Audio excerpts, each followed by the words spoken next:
So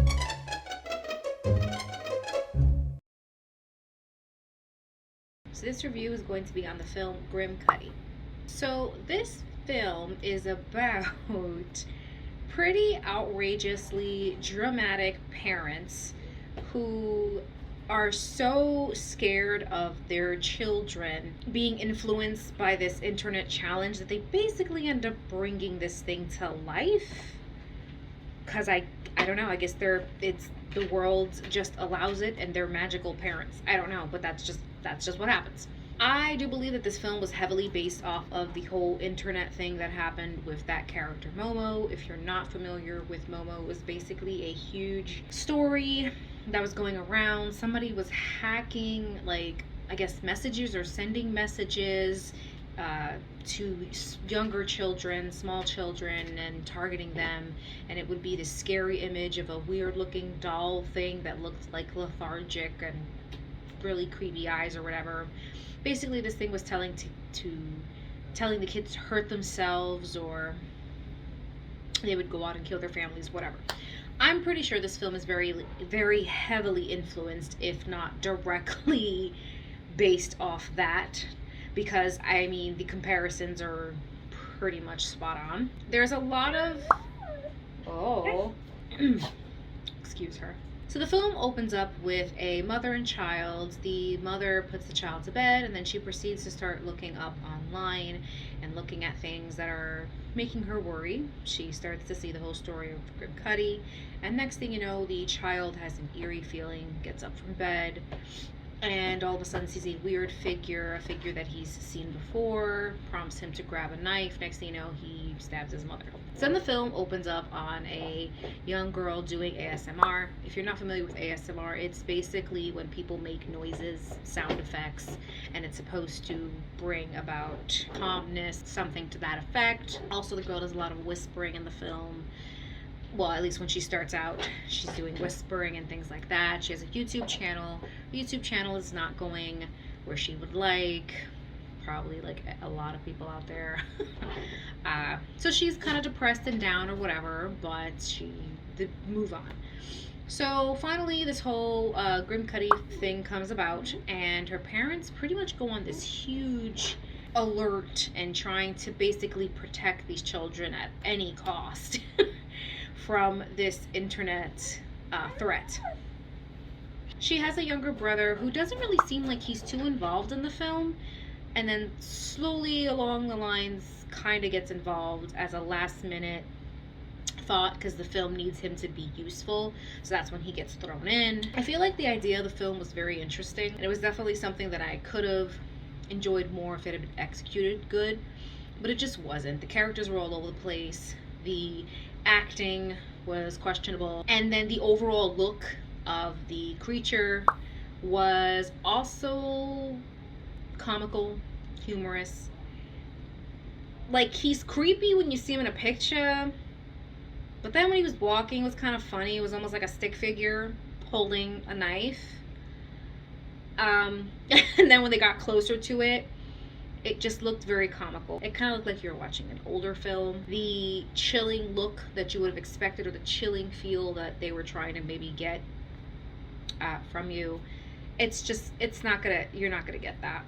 Characters are all over the place. So we have the main character, who's the girl. She is this recluse who is just pretty much trying to work on her YouTube channel. She's trying to build up her social media presence. It's kind of like in already a bad place with her parents. The girl's acting is lackluster. There's moments where it's too much, moments where it's not enough. Overall, it was just like whatever, it was there. There's really not much development on her character. She ends up just really being this typical teen who's trying to defy her parents. Obviously, she's defying them for a good reason, because she's, scared for her life, so I get it. But other than that, there's really no deep growth to her. And one of the most annoying things that I found in the film is that they keep pushing this ASMR thing, showing you that she has a YouTube channel, showing you that she's trying to be zen. There's several moments that they dedicate in this film to her just going and like breathing it out. And you think that this is going to come in play at some point or mean something? It don't mean a goddamn thing. Like it's completely useless in this film, and I was just like, why? Why did why? Why so much dedication and extra moments for this to mean nothing? I actually thought that this was going to go somewhere else, but it went another direction, and I was angry about that because I was just like, why did we go through all this with her? Also, like I said before, the brother, he's really not there. He's not present. He's kind of there, and then when the film needs him to be relevant, he's there. So there's really not much on his part. And when I read the synopsis of the film, it said a teenage girl and her brother. So they made it seem like these kids are gonna be like arm in arm going through this. But it's really not like that. The brother's kind of an afterthought and only serves, like I said, the purpose whenever the film needs him to serve purpose. He's not really going through the motions like she is. And it's kind of like, why even put the character in there at this point? So her parents, let's talk about her parents for a bit. She has, her mom and her dad, they see this internet thing causing lots of distress. Children are getting hurt. And so these parents are concerned for their children, as they should be. They go from like 0 to 100. Not only that, but what they're going on is, you can clearly tell that these parents are very disconnected from their children. They don't give a fuck what their children are saying. They don't trust their children. This girl hasn't really shown me enough for me to understand why her parents are so on her. And their reason for being this way on her is because she dropped out of the track team. That's literally it. There's nothing else that these parents say. They don't show the daughter doing anything that would make these parents think, yeah, she's gonna rob a bank. Like that's it. Once she quit the track team, she was going downhill, and her parents immediately just assumed the absolute worst out of her. So when she starts getting chased by Grimcutty, she starts to try to tell her parents what's going on, and they just keep ignoring her, thinking that she's this crazy child that is trying to hurt herself. Where they saw her several times get attacked by this entity, and she's not hurting herself. Like, there's several times where they show you and the creature and she's struggling with them, and when the parents come in, it always makes it seem like she's trying to hurt herself in the movie. But there's one scene where they catch her in the hallway, and I couldn't particularly see where her hands were because it was dark. It was a dark hallway because she's in a room filled with people, but she thinks, let me run down a dark hallway, not the main area where there's tons and tons of people and witnesses. No, this dumbass goes down a dark hallway so that he can pretty much finish her off, because there's no other reason why the film needs her to do this. And when her parents find her, I don't know, her hands are probably like this of some sort. Basically, she's like going like this, trying to block this freaking thing from killing her, and the parents still think it's her. Now, don't get me wrong, I'm sure there's lots of illnesses where people are maybe fighting with themselves, and maybe they're doing that. They're trying not to stab themselves, and they're saying, no, there's an eternal struggle. Perhaps. But if my child is telling me that they're not trying to hurt themselves, or they're not doing it, and they're screaming for dear life while they've got a knife and they're struggling, I don't know. I'd be a little more interested in listening to what my child has to say. I also feel like they took way too long to get a therapist involved. If I was really that concerned about my child, I thought they were like lying to me or playing some sort of psychological game, or if they had some psychological problems, I would have got a therapist like pronto, like the first attack or just anything. Immediately I would have went to the therapist and said, something's not right. These parents had no sense of like, hey, let's chillax. Let's relax. Let's talk to our fucking kids. Let's figure shit out. They had a horrible relationship with these kids, and then they do this. They start taking advice from a blogger, doing the detox box and doing all this other bullshit, which of course even makes the situation even worse, because then the teen starts rebelling even more, which doesn't make her look any better. And it just creates even more of a bad situation. So then the girl ends up meeting another girl at school. Apparently she's the only girl at school that hangs out with her. the teen doesn't really seem to have many friends, but out of nowhere she gains two because of this whole situation. And when one of the girls, one of her friends, gets attacked by Grimcutty finally, the other girl is trying to tell her what happened. And she says the weirdest sense, and she's like, she's not supposed to make it. And like out of nowhere, it pans to the main character like crying her eyes out about this girl. And I'm just like, that's a little extra. I mean, don't get me wrong, it's not okay, I'd be a little distressed or sad if one of the girls was in a really bad state and they told me she wasn't gonna make it. But she cried her eyes out as if this was like her best friend, and she had just met this girl. It wasn't that serious. But anyways, she was hysterical, and I thought she was so hysterical I thought she died. The girl wasn't dead. She was just in like critical condition. She could have died, but she didn't. But she was acting like she did because the dialogue that they gave this girl to say was just so stupid. And it wasn't clean cut. One of the most dumbest moments of the movie is when the main character finds the address to the woman who you see in the beginning. She's a mommy blogger, and she basically is blogging her whole life about this child, whatever. She mentions Grimcutty in her blog, and that's apparently where this whole thing starts. So the main character sees that, convinces her brother, this is when her brother finally becomes useful, convinces her brother to find the woman's address, because I guess she sucks at just Googling shit. And so her brother gets the address for her, which by the way almost gets him killed, but gets the address for her. She's in the hospital mourning her brother. He's not dead, he's just like in critical condition because he got the shit choked out of him. Apparently Grimcutty also doesn't make you cut yourself, but he also strangles you, which is interesting because they never mention anything about strangling. But apparently he decided he was going to strangle her brother randomly out of nowhere, just a strangler. So she leaves her brother in the hospital. She finds the address to the mommy blogger and goes to the mommy blogger's address. So the mommy blogger comes out. She's like, I don't know what the fuck you're talking about. Everything's fine. We're fine. Everything's great. Go back to your mom. You're crazy. You're crazy. So the girl doesn't want to accept this. She walks away and she does this stupid thing again where she's like zenning out to get like inner peace, whatever. She then decides she's gonna break in this mommy blogger's house.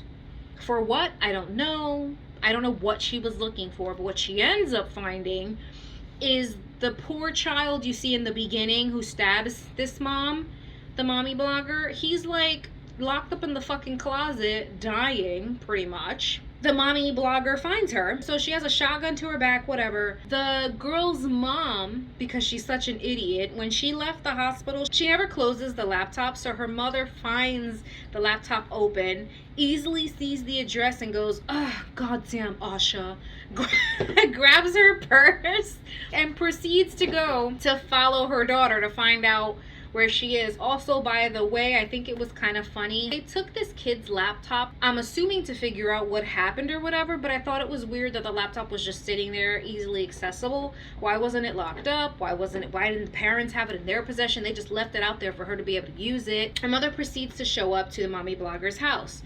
Mommy blogger lets her in. She grabs her crazy ass daughter. They both convince themselves that her mother's crazy. They both, like, oh, she's fucking crazy. Let me take this crazy ass home. And they proceed to leave. So the daughter is in the car with the mom. She's trying to explain to the mom what's going on and that there's a child in there and he's starving, he's dying. And the mother's like, God damn, Asha, stop your shit.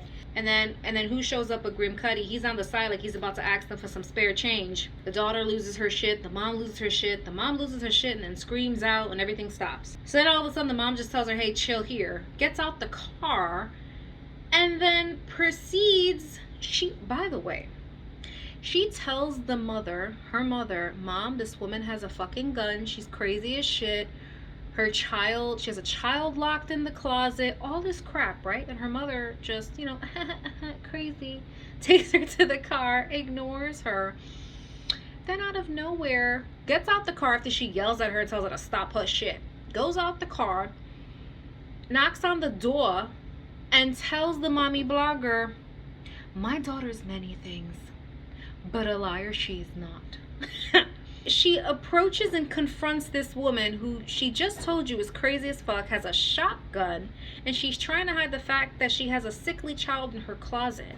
And her mother walks up in there like she's fucking SWAT and starts confronting her and asking her questions as if this woman can't just blow her fucking brains out. I was just like, what? Who does this in their right mind? The first thing she should have done was call the cops. Not, my daughter said you're a fucking liar. Where is your child? I know you're hiding your child. Here, show it to me.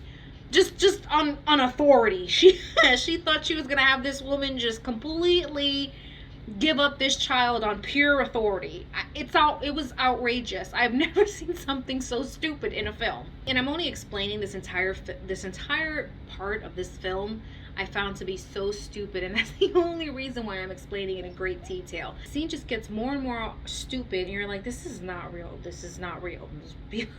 People don't behave this way. This is just stupid. The mother at some point, or the mother finally has a revelation and realizes that they are the problem. After taking the child, she finds the kid.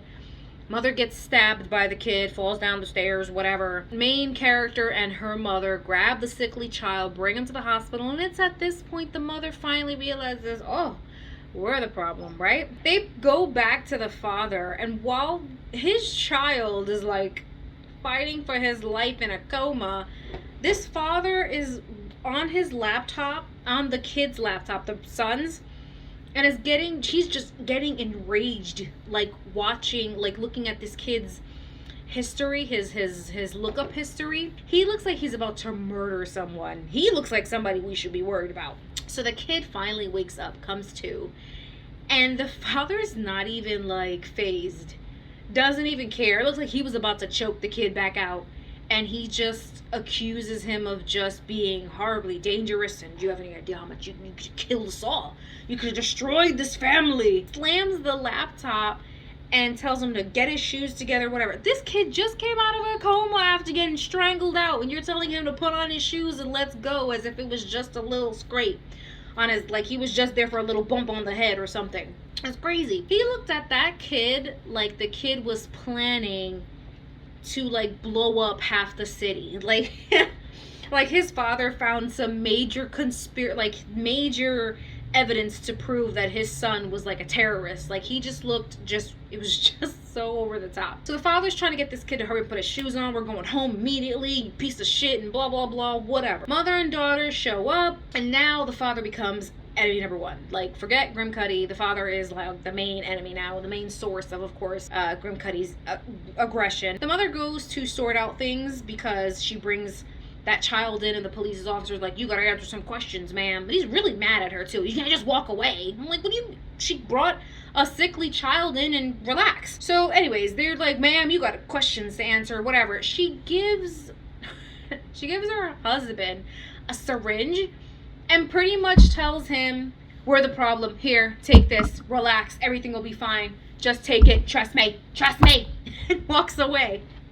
Father, of course, does not comprehend any of that and just still is gonna go on this rampage, of course, because the film needs a climax. Father, of course, still gets enraged, and then daughter and son run out because, of course, Grimcutty is now coming to finish off the job. Her and her brother end up in a closet. I don't know what part of the hospital this is. I've seen so many films where main characters are running in a hospital, and these are empty hallways, empty closets, not a soul, nowhere.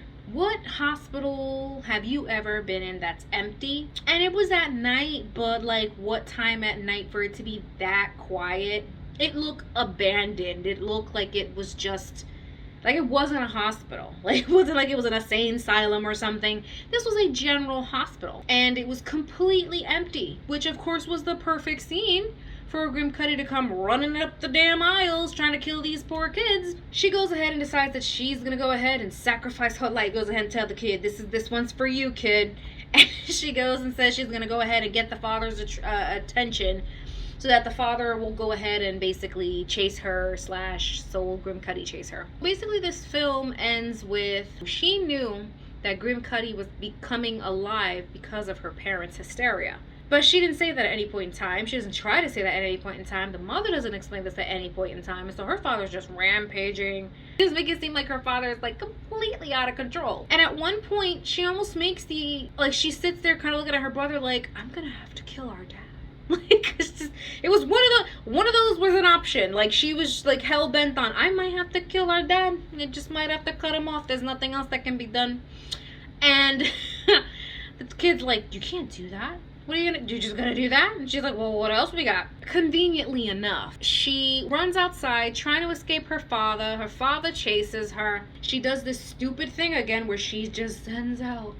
And she's one with the trees and the breeze and everything around her. Just enough for Grimcutty to lift her up the fucking air. And he's about to pretty much do a finishing Mortal Kombat move on her. When her father finally sees that she's not the problem, when he just magically sees her daughter lift up in the air, why he chose to lift her up this one time, pretty convenient, but whatevs.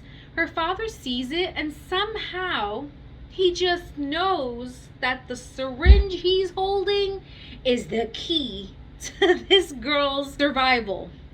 He knows that if he takes this syringe, he's gonna save his daughter. So what does he do? Like a good dad, he just jabs it in his fucking leg and takes it and just clonks out, and then Grimcutty's gone, which means obviously she's saved.